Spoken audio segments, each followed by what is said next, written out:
Welcome to my second video, which is what to look out for when you're thinking about buying a kiln. So here I've got the even heat kiln. Over the years we've stocked many other different types of kilns, but we found the even heat just to be the most reliable. So what do you get when you're looking for a kiln? So the most important aspect of a kiln is that it's going to be safe, it's going to be reliable, it's going to need no maintenance, and it's going to fire to the temperature that it says on the display. So this kiln has a Bartlett controller. They found that to be the most reliable, and you know that it's going to fire to within 1 or 2 centigrades of this kiln. So that's the most important thing, and it's probably the most expensive component of your kiln. Inside there is the muffle. So the muffle is the white part of your kiln, and this contains the heating elements. So these are embedded within the material of the muffle, which has improved and changed very much over the years, and that means that it's evenly distributed and you can't electrocute yourself when you insert the kiln tongs. Evenheat was one of the first kiln manufacturers just to put the elements in the sides and not in the back, which was causing the glass to melt. Now the bit that's sticking out at the back, you can see that is a small little ceramic tube with a little metal pin sticking out. That is the pyrometer.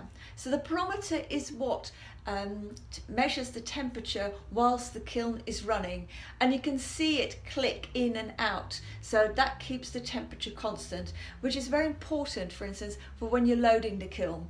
But we'll get up into that into a subsequent video, and I'll show you how to actually load the kiln. This kiln actually has a minor crack in the sides. That's nothing to worry about and doesn't affect the firing of the kiln at all. What is also nice about this kiln is that it has the ventilation at the top of the kiln. As you can see, the hole there. So, which means that this kiln can be placed anywhere in the room as long as it's 30 centimeters or 1 foot away from the wall, and obviously not under a shelf. It means you don't need any special ventilation or extraction, although you may want to open a window if you're burning a lot of leaves or organic matter. So that's the great thing about this kiln. Also, what's really good is that it doesn't get very hot. There are some kilns out there which are really designed to be in a workshop or in a garage, whereas this one you can use in your hobby room or in your kitchen and won't get too hot, so be safe with your children and your pets. So what else can we say about this kiln? It has a lovely big viewing window, so when you really get onto enamelling later on, you can actually find that this is a really good sized window that you can actually look through and see if your enamel is melting or not.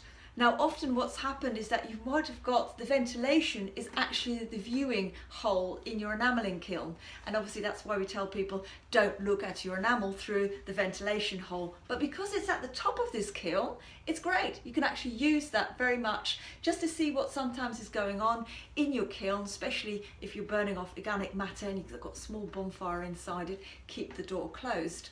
So that's the great thing. I've had this kiln for more than 10 years.